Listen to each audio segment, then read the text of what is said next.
In the next part, we're going to listen to the same guitars that we just did demos on, and we're going to be playing it to the instrumental track known as What?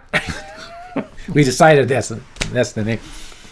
So we're going to see what those guitars sound like when they're in a mix, like you would be in a recording studio with reverb and with compression, and which one you guys like, if you like any of them, and then we'll tell you which ones they are.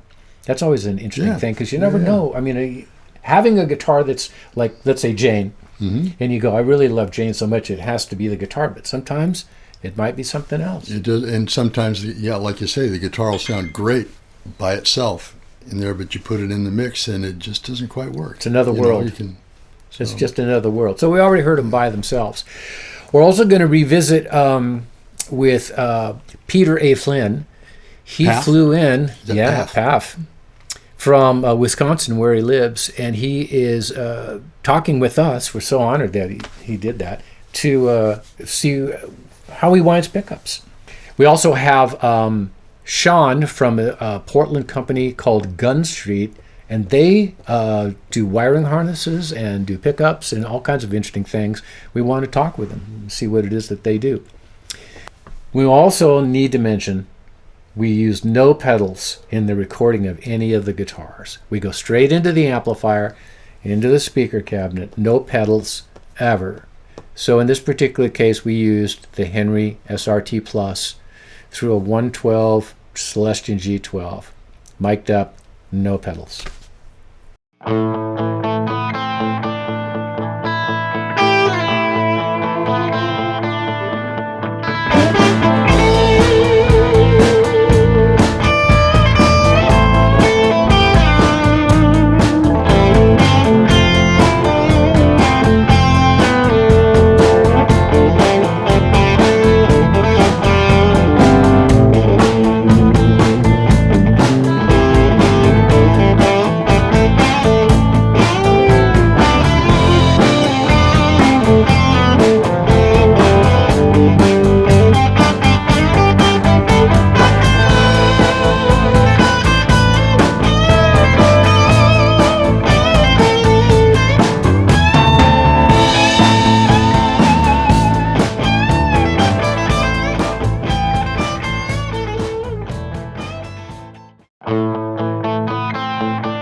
So, Peter, where do you live?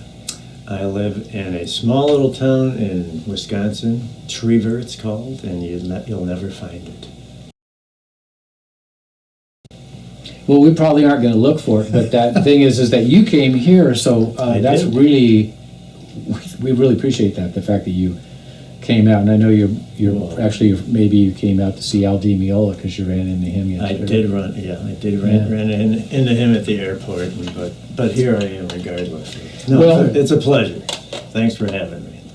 How'd you run into him when we were going to get some pickups from him? Who him? Him? Him. No, Jesus. Because he's from Wisconsin and he wore this cheese hat type of thing for the Green Bay Packers. He didn't. You wearing a cheese hat. And I thought, this is the guy that needs to come on our show. Anything about pickups that he made, or was it just a cheese hat? I had gotten several emails from people that said that the pickups sounded incredible. And so I thought, well, I need to see that for myself, because everybody that writes us about their pickups say these are the best. Yeah. And so here we are. And we've run through a lot of them. Yes, you have. Yes. Yeah, quite a few. And some of them we didn't even make the show. We got these. Is this the patent applied for or PAF model that you make? That's One of of them. two of them. Well, that's one of many. And again, when I started this, it was like, well, which PAF do you want to hear? Yeah. So that's what I strive to build. What you're looking for. Is it a low wind, a middle wind, a hot wind, an A3, an A5? They're all different. But they all have this quality, or they're supposed to, that they have a clarity. Yep. And a voice, and this beautiful high end that's not brittle but is always there. And even under distortion, when you're playing chords, you can hear every note. Yeah, which is the clarity thing. Yeah. I want to ask you just one thing about the high wind model, which has a 9.6 on the bridge. It's a hot one. Yeah, which is shocking how still clear it is. Tell us about how you make these pickups, if you will. Well, just like everybody else, you have to have all the proper materials. But to me, the magic and the secret is in the windings. And the base plate, just the base plate in general, I have these made for me from scratch, because most of these, when you get them, the screw just goes into the bobbin and threads into the bobbin. Mm-hmm. Well, it needs to thread into the base plate. So these are set that I have, and these aren't pre-threaded, but I have a thread cutter with a screw head on it, a slotted, just like Gibson had in the 50s. So once the bobbin goes on there, I thread it into the base plate. That is also part of it. Otherwise, it gets too rattly, too microphonic, and you start to miss some of that magic tone that you get out of a PAF if those pull screws don't thread into the base plate. Are a lot of pickups that are made like that, they nowadays not threading into the base plate? That is correct. Huh. Would you care to mention a name in particular of a brand? Who don't? No, because I can't remember any off the top of my head. But I'm really no different from everybody, that I bought infinite amount of PAFs just to be disappointed and not hear what I wanted to hear, and all the classic recordings we all talk about.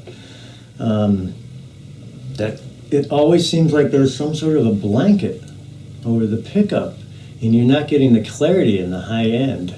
Is always seems to be lacking. That's everybody's number one complaint about. Are you saying in the PAFs that you were buying and checking out, it was like that? Yes. Uh-huh. So when did you decide on what a good PAF sound was? Well, I decided I wasn't hearing it.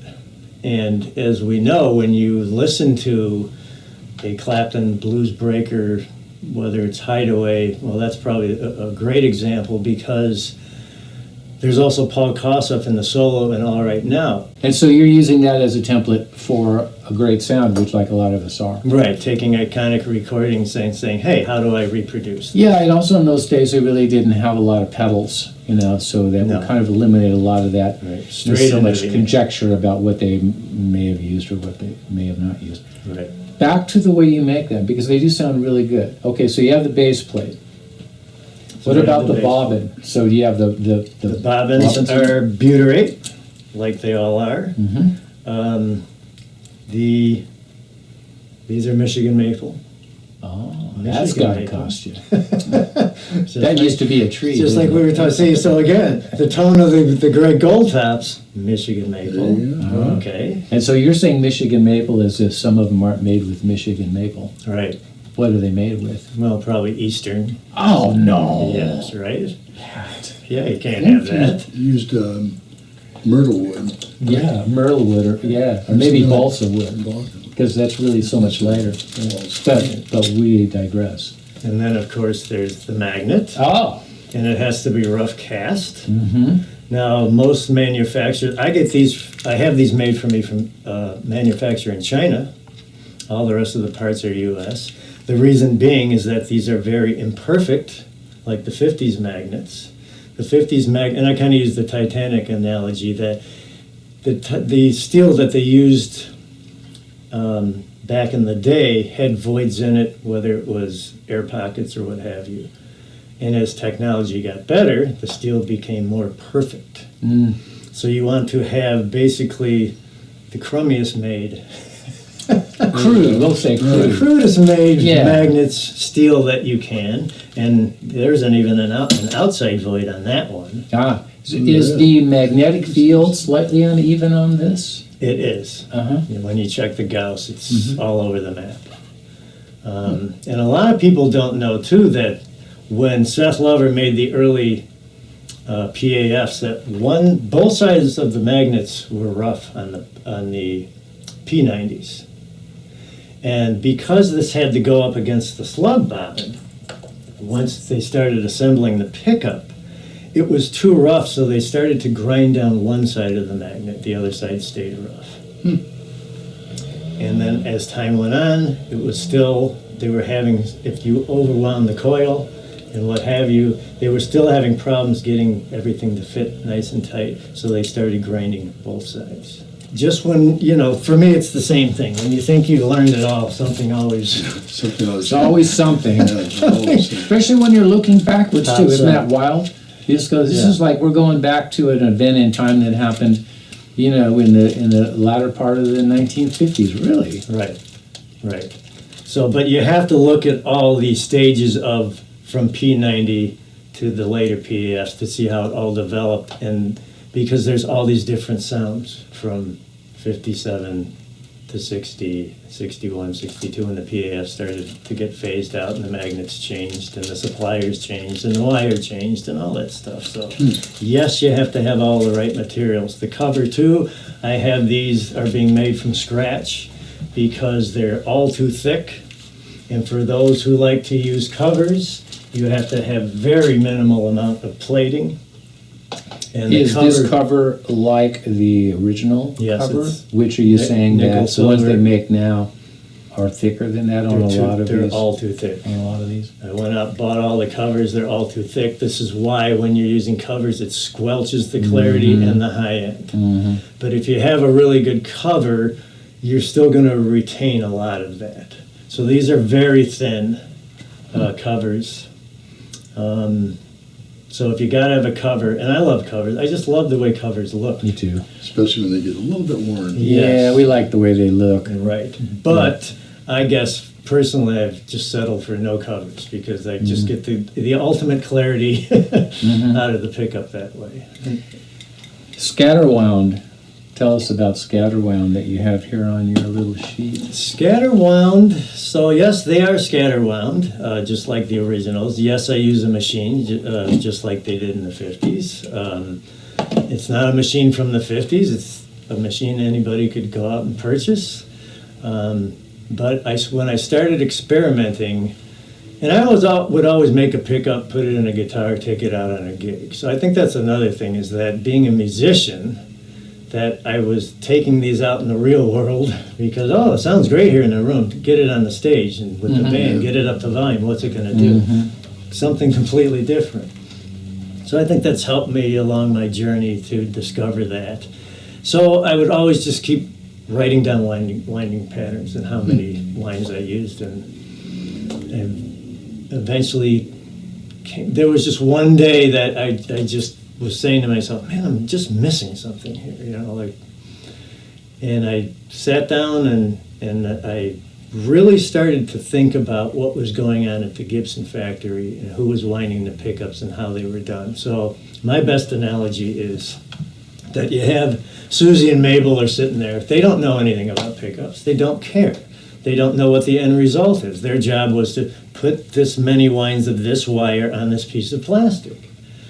Okay, so they're sitting there having a smoke, having small talk for 8 hours a day, haphazardly the wires going on the bobbin.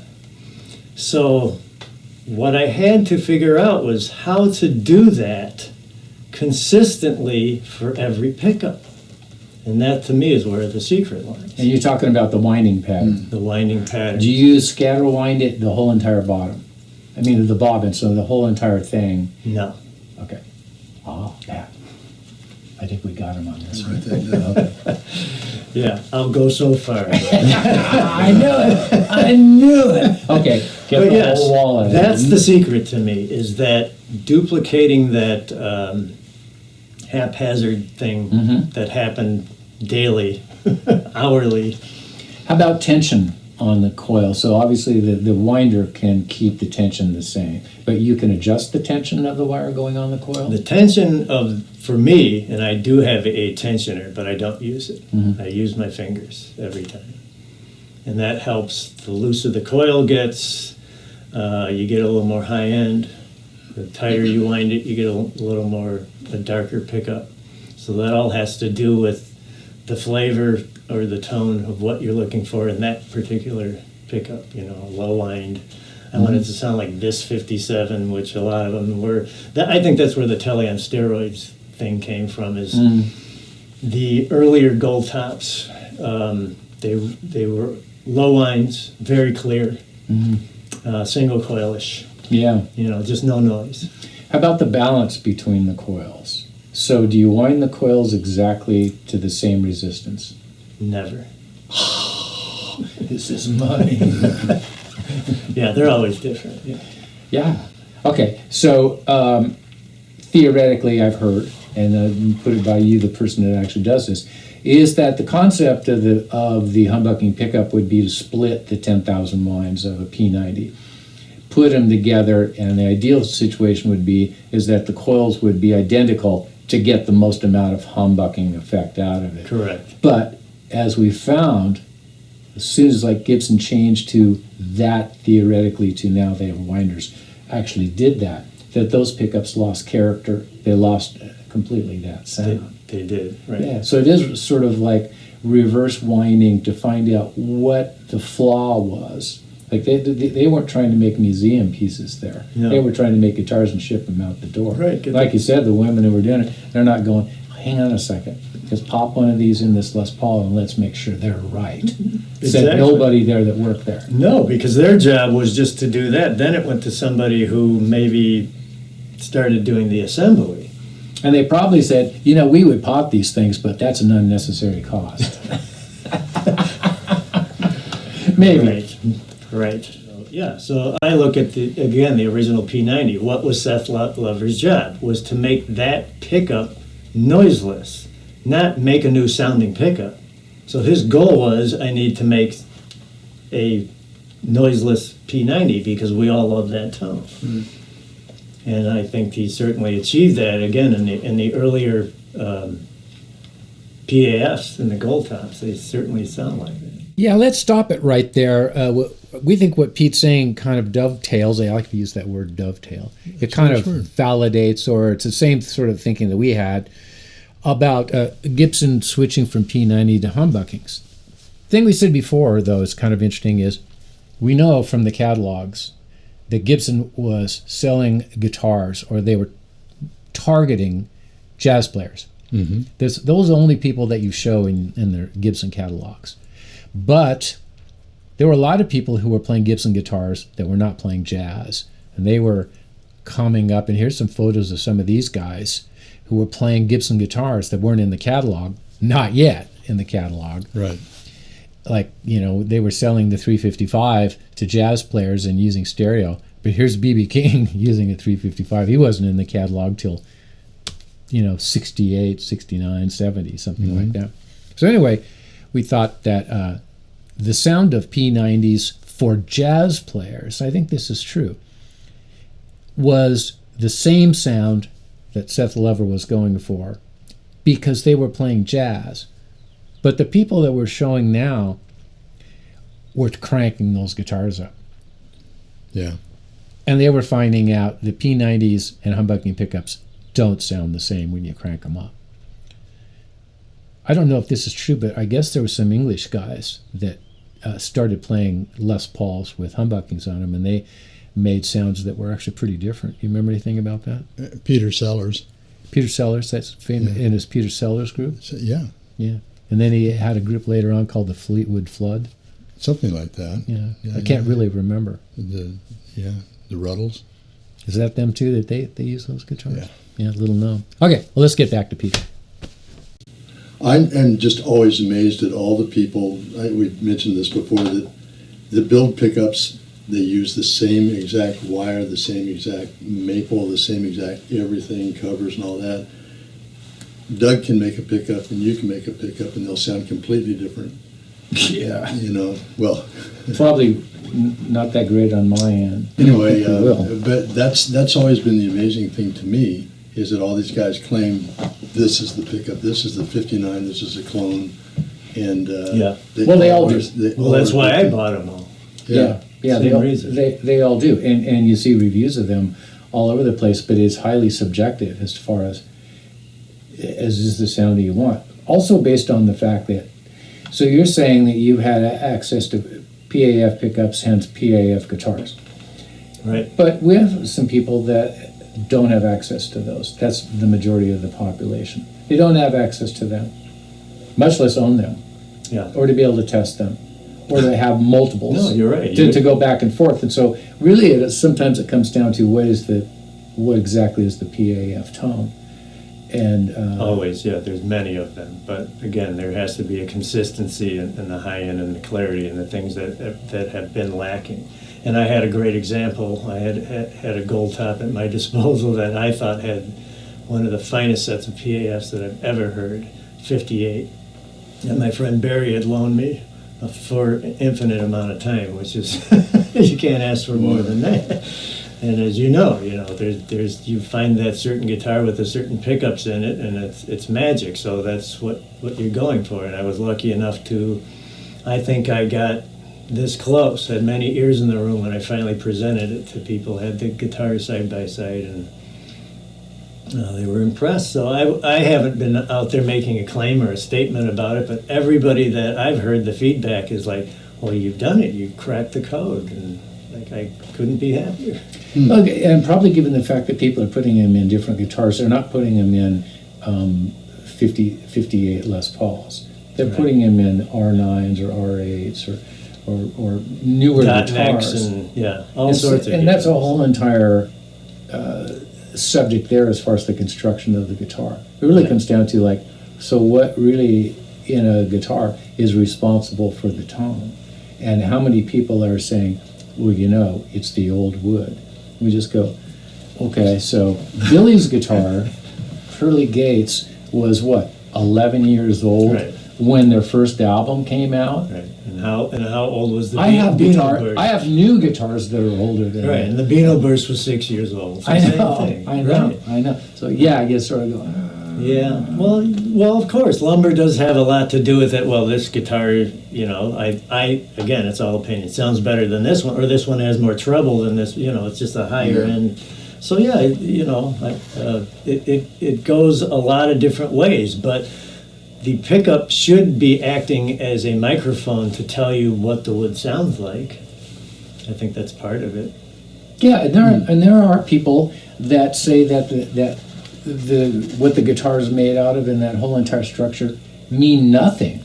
On the other side of it, people go, it's a particular sort of esoteric thing that this particular wood came from here and it has a particular sound. So it's couldn't be any further apart. It couldn't be, right. But and I totally believe that wood has so much to do with tone. I built a burst too. It took me 2.5 years. I had 80-year-old Honduras. I had the whole thing, right? The Brazilian. And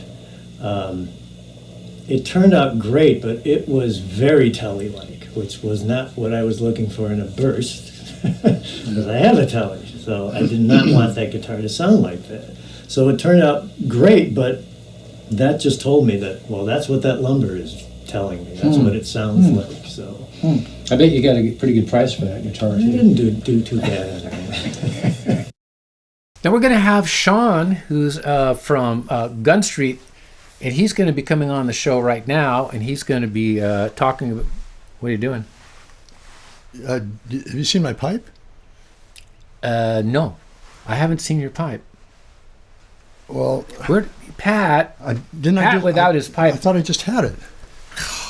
Let's look around. I'll be right back. Well, we're doing the interview. I'll be right back. What? They can wait. I'll be right back.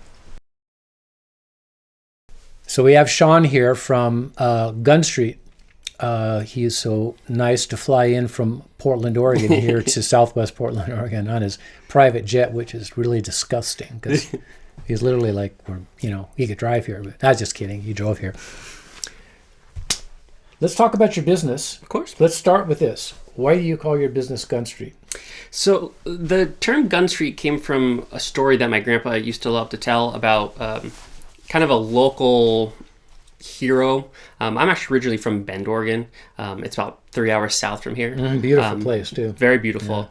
Yeah. And when my family basically moved to that, direct from Ireland straight to basically Central Oregon, it was a very Wild West town. And there's this one guy who would forever talk about these crazy stories. But the one story that my grandpa always loved to bring up was the story of Hugh O'Kane and the kind of the trials of his life. I don't know how much of it is actually true and how much it turned into a parable. But Hugh O'Kane basically stowed away, as a lot of people did in the late 1800s, as a preteen with a group of friends, showed up in New York, very homeless, stayed at a boys' school, or it wasn't a school, but as much as they stayed, and basically made a name for himself and went all across the U.S. and started from a homeless kid to being a very, very rich man. But when he was retiring in Bend, he had a hotel that burnt down, and it was a very classical Western hotel, and Bend was very much a very rural area. He got this insurance money from the whole thing and basically didn't want to just rebuild it. He loved the town, and he wanted to kind of bring this town into the future. So basically he made a very classic building of that era, but something that was so futuristic for Bend that basically anyone who wanted to compete against it had to go to the next level. And that street was on Oregon Avenue. My grandfather used to call it Gunstreet because it was always a gun battle of innovation. So the goal of it, especially with Gunstreet as a whole, is really about kind of taking all my outside influences. I've had other businesses or ran other businesses and kind of bringing it into the guitar world with this passion I love for electronics. And it's a nod to my grandparents, basically. Yeah, that's a great Western story.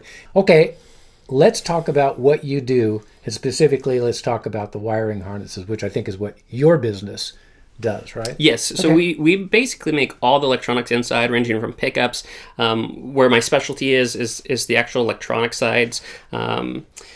I've been known over the years of coming up with absolutely crazy circuits. I've kind of had to mellow out on that because I don't have enough time as I once have. But I mean, I've been making wiring, designing circuits since about 2005. So it's been a decent amount of time. And I kind of started doing this actually by accident. I wanted to sell vintage guitars. And I did my own kind of crazy custom circuits, and people loved it. People loved the customer service on that. I can tell you every detail about why you do every little thing, and that kind of resonated with a lot of people. So, I mean, it slowly morphed into, I no longer sold vintage guitars. I just solely focused on wiring, and we're getting really well known for that reason of just our knowledge. One of our customers famously said that we're the type of people that the techs like to fanboy about. So I think that's the most. I mean, that's a great compliment that I love to use. It's just, wiring is such a misunderstood thing, and I love explaining and sharing it to a point where I kind of sound crazy. Okay, so you're holding the Heritage here. Mm-hmm. And so most people are probably familiar with the wiring circuit that's in this guitar. And also they might be familiar with the fact that there are a lot of companies that put together wiring harnesses with CTS pots that are 500K. And they offer these wiring harnesses for sale, saying that they're going to improve the sound. Yeah. Do you have an opinion on that? It's not that straightforward. I mean, if you look into the term of upgrade, it's to improve it, which is always such a subjective improvement. There's going to be people who will love that kind of vintage sound of the 50s. Depending on how you want to approach the upgrade, there's so many different ways to do it. You can just put in that kind of base what people sell, but that's not necessarily going to work for everyone. There's a lot to it more than that. If you're someone, I always, when I talk to customers, I try to base it on what's your goal from it. Or do you hate the overall EQ of it? I suggest changing pickups. Do you like, it's the easiest way to doing it.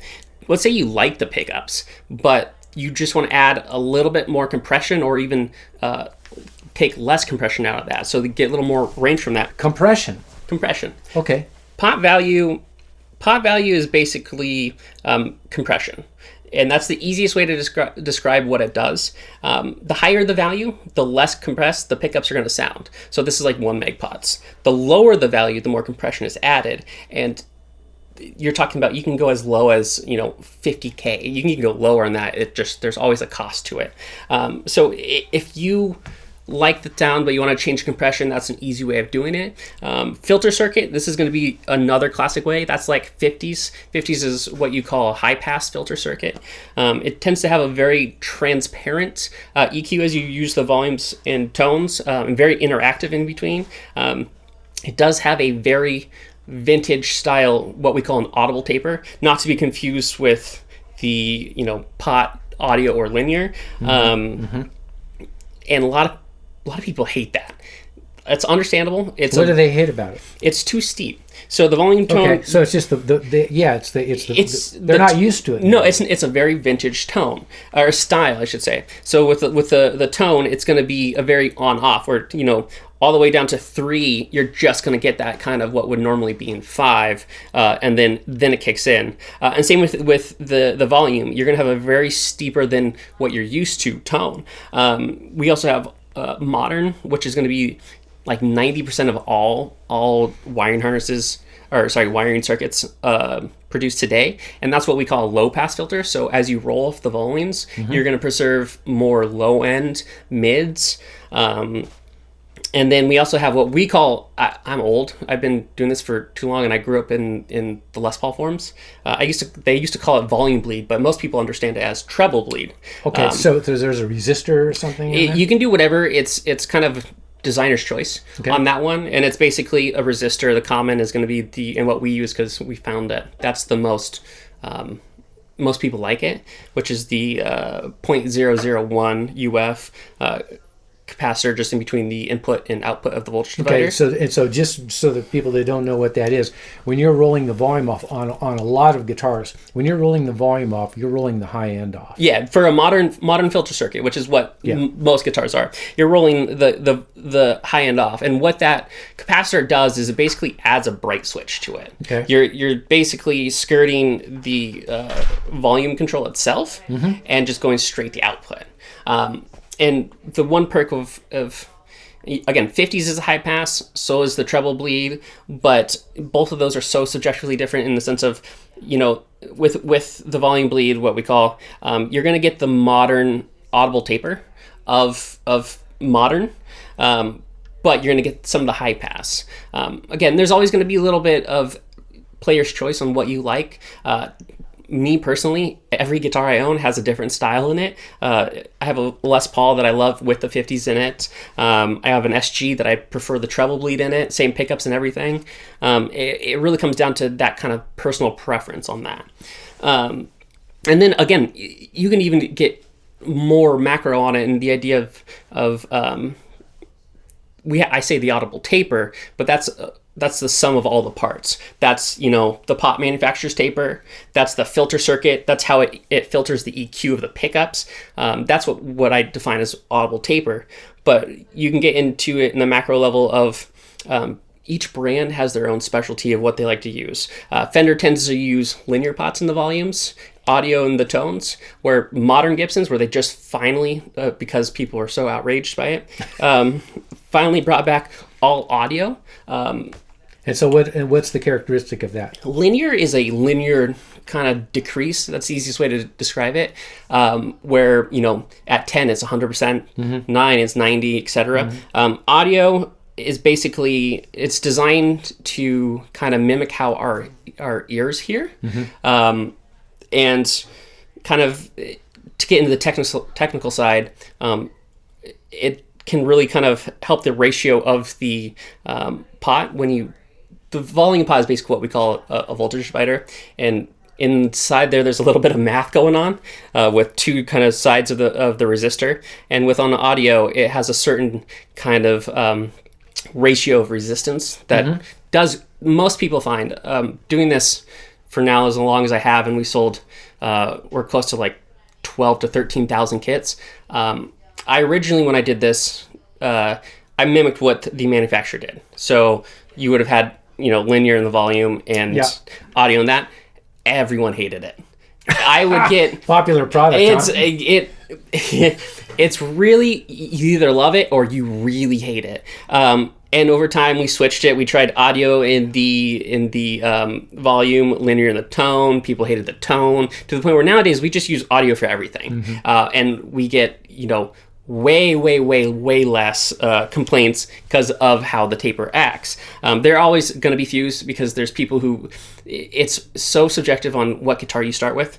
We've really noticed if you start on a Fender, you kind of like that taper, and even when you get into Gibsons, beyond even just the scale length and everything.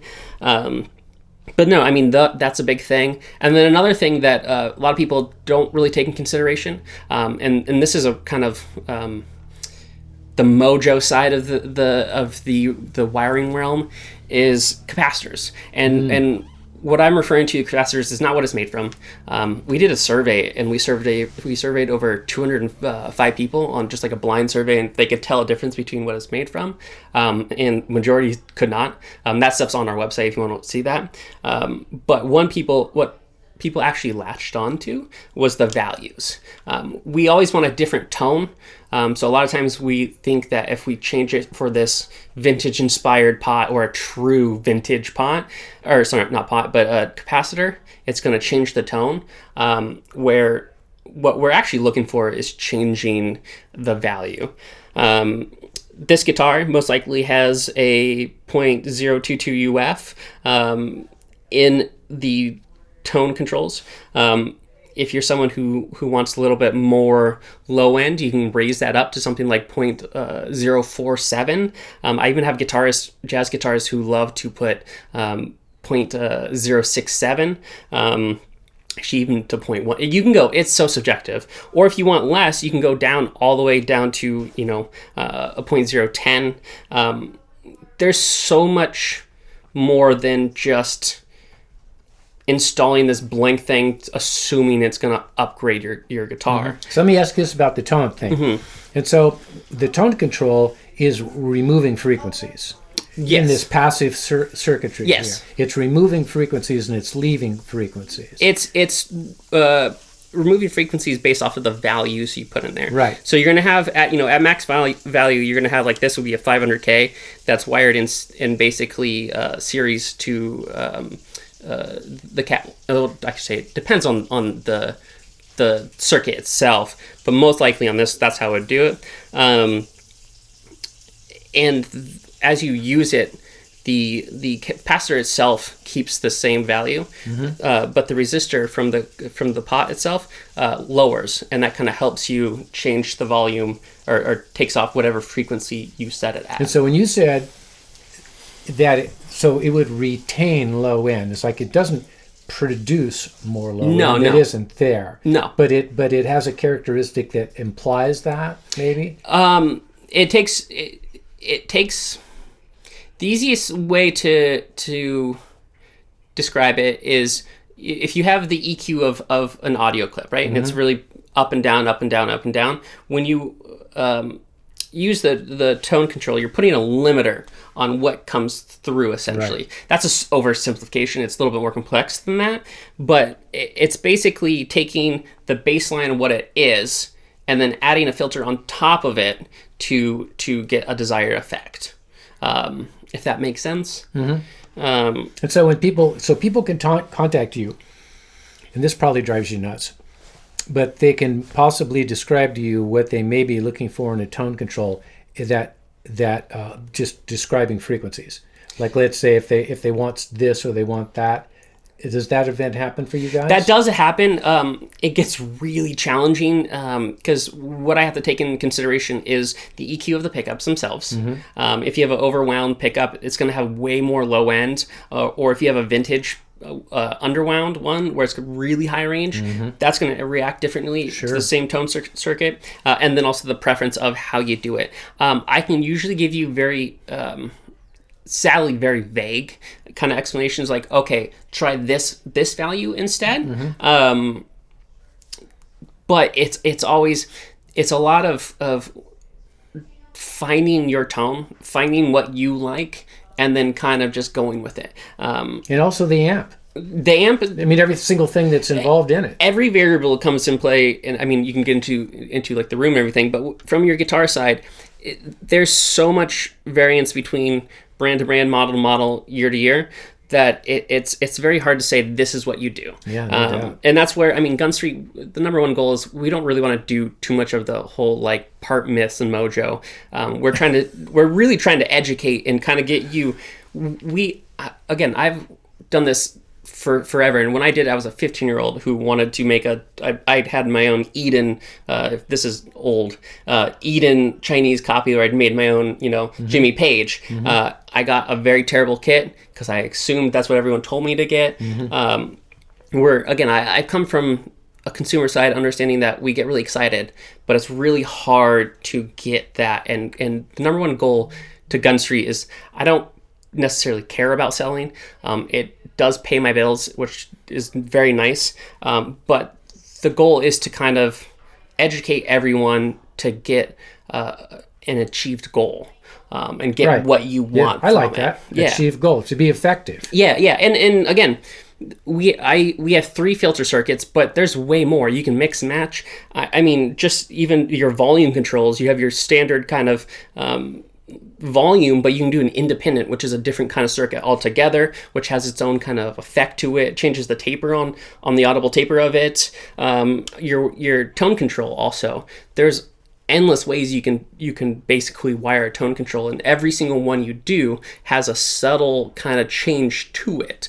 Do you find yourself walking people through these things quite a bit, because they're not going to know what you know, and therefore they're not going to know the possibilities. They might not have any idea, not even hear a sound yet. Yeah, no, absolutely. It's always the number one goal is for you to have like a positive experience. I can't guarantee everyone. We all kind of use guitars differently. We all kind of react to things going wrong differently. But the number one goal is how can we make this easier for you? Okay, so we don't have anywhere near the time to cover all of these things that you can do. Thinking about the people that watch our show who are in to want to take it the next step, besides just ordering a $500K harness from somebody, is go to your website. And can they have a conversation with you about it? Yeah, you can absolutely email us. There's a contact form on our website, and then actually at the top of the page on our website we have what we call the wiring facts and questions. And I have hours and hours and hours of just content where I go in way more technical detail. Where is Pat? He couldn't find his pipe, and so he went to the car. Did you see him out there? No, Didn't see him. Jeez, I wonder where he went. Well, anyway, I'll deal with Pat later on. Thanks so much for coming on the show, Sean. It was really, really great. Guys, go to the website here. I'm running it underneath here. Contact these guys. Ask them what's going on. There's probably a treasure waiting for you there, and you need to find it. Yeah, thanks, Sean. Thanks so much. Oh, there you are. What? Patrick. So, where's your pipe? My what? Your pipe. You went down to get your pipe. Oh. I Let me guess. You forgot what you were looking for when you went down there? By any chance? Yeah, my sunglasses. Oh, yeah. Did you find your sunglasses?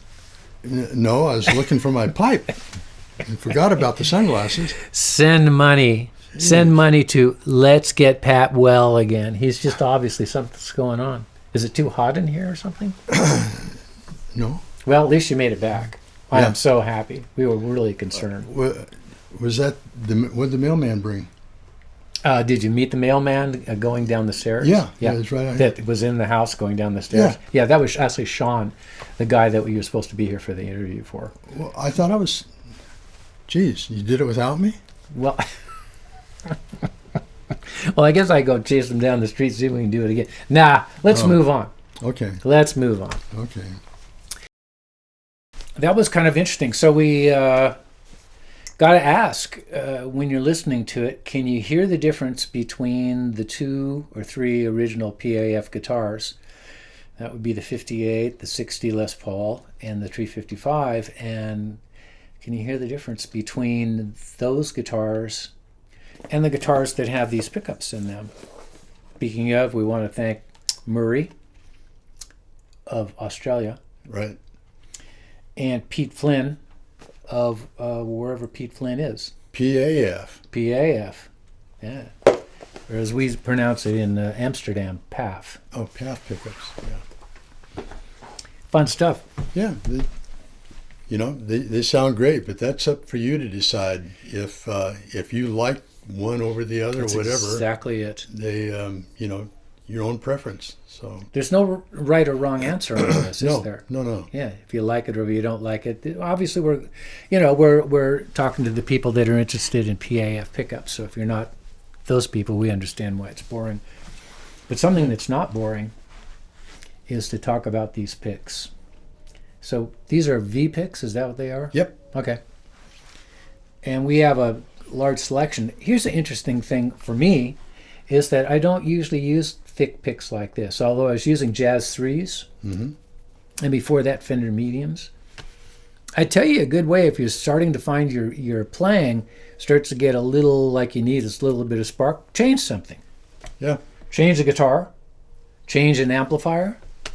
You could also change your pick, which I've been doing, and I've been enjoying these, even though they do say Doug and Pat on them, but that's not the reason. But isn't it amazing that you used to using a certain pick for so many years and all of that, and then something comes along like this, and his claim is also that you won't drop your pick, and I have found that the more you play, the oils in your fingers or something bond with this somehow. Mm-hmm. But I tell you what, if you do, dropping them. Well, if they're clear, you're going to want to hope that it's not one of these. I've spent time crawling around. I don't know, like a flashlight, right? You take a flashlight sideways and go to, I drop it. It's in an area that's like this big. It's got to be here. And it was. I just didn't see it. So they're great. And yeah. So many, he's got many. The variety is just enormous of the different picks that he has, and the sizes, the thickness. There's one called a mummy pick, and boy, it's really fat. It's fat. Yeah. But not made out of metal; they're made out of plastic. That's right. Yeah. But the way that they're tapered. Yeah. This one's really tapered. Here's the thing I've been doing, and I know that you disagree, is that the edge of the pick, like on these, they have a large amount of contact with the string. Right. I like it when it is abrasive a little bit, sort of like a violin bow with rosin on it. It's friction, and sometimes it gets dulled down. I use my wife's emery board, and I go like this. And I tell you what, all of a sudden it's got that edge to it when you're playing solos or playing things. It's pretty cool. You got a lot of pick there, so you're not exactly going to go through one a week or so. Anyway, so that's a fun tip. And that's from Vinny Smith in Nashville, Tennessee. Good job, Vinny. So yeah, he's they're great. They're great picks. Yeah, we're liking them. Yep. Hey, we're going to have a new feature of the Doug and Pat Show, which is going to be on occasion we offer things for sale that we might have a lot of, or this and that. In this case, we're going to be getting rid at least of one 56 GA40. So we have like a lot of them, and we just need more space. Got a bunch of guitars and vintage stuff, and most of the guitars you can see on the Doug and Pat Show over the years have a lot of historic reissues, R9s, R7s, R6. Trying some photos of them here. Yeah, different ones, and we've taken pickups in and out of them, so they're, the solders have been broken. Yeah. But, not on the vintage stuff. No. Even though he wanted to route Jane, I said no. So you contacted Bonamassa about some of those I did. real nice ones. I did. You might be interested in some of that groovy stuff. Yep. So if there's anything that you're interested in, let us know, and we'll have a list of everything. Yeah, contact us at the Doug and Pat Show at gmail.com if you're interested in any of them. We can do demos. How many guitars do you have? Many. A lot of them. Yeah. Too many. Yeah. Has a lot of the R's. You can only play one at a time, That's what I heard. Yeah. Yeah. Tell Rick Nielsen that. Yeah. Yeah. Yeah. You can also go on our website, thedugandpatshow.com, if it's still up. Our web guy that was doing our website, he died. We don't have anybody doing our website, so Boy. Yeah, I don't know what's going on. That was rude of him. I know. That's what I thought. Wow. Yeah, I'm not going to his memorial. So, you can go to the DougandPatShow.com. We sell our own merchandise there. Doug and Pat Show T-shirts, short sleeve, long sleeve, Doug and Pat Show hats, and we also have the long sleeve shirts with the small logo on them that are pretty cool. What do you got going on here? That's the small logo right Small here. logo. Yeah, Pat's wearing the nice attire right there. Anything else going on we need to talk about before we say adieu? How about a public service announcement? Oh, please. That, as you know, I just had cataract surgery. Oh, do tell. I do tell. I see. I can see clearly now. Anyway, I highly recommend it, especially for you old guys like, Yeah. Got the fog going on there. Yeah, it comes on so slowly that you don't realize it. It's like, I guess it's like gaining weight. You're 175 pounds, and then all of a sudden you weigh yourself and you're 225 pounds. Well, not me. Well, but it sneaks up on you. It's kind of like guitar strings. Ooh, they wear out. They wear out over time, and your eyes are going to wear out over time. So if you're looking at your Sunburst Les Paul, and it's a tobacco sunburst, but it really isn't. It really, and it's really a bright red cherry sunburst. Go have your eyes fixed. Get that surgery. Health tip from Doug and Pat. It's a 20-minute thing, and it's unbelievable to me. So they change the lens in your eye. They give you a new lens. Come they take on. out the old one and put an artificial lens in. Yeah. And then they can correct your vision, like if you are short-sighted, then they can make it so you can see distances too. That's right. Yeah. That's Wow. right. It's just unbelievable. So Doug and Pat endorse science. We're behind it completely, especially when it makes older people feel young and spry and they can see better. yeah. Yep. Well, thank you for that. thing. And maybe you can keep us up to date on how that's going for you over a period of time if you're still with us and the next time we do a show. Okay, well, you've got a proctology appointment coming up soon, don't you? How do you know about that? Well, I read about it. So Stupid we'll keep Facebook. you informed. Is there no dignity? We'll keep you informed. Well, thanks, Pat. Speaking of, I'm Doug. And I'm Pat. Thanks for watching the Doug and Pat Show. We'll see you next time. Bye.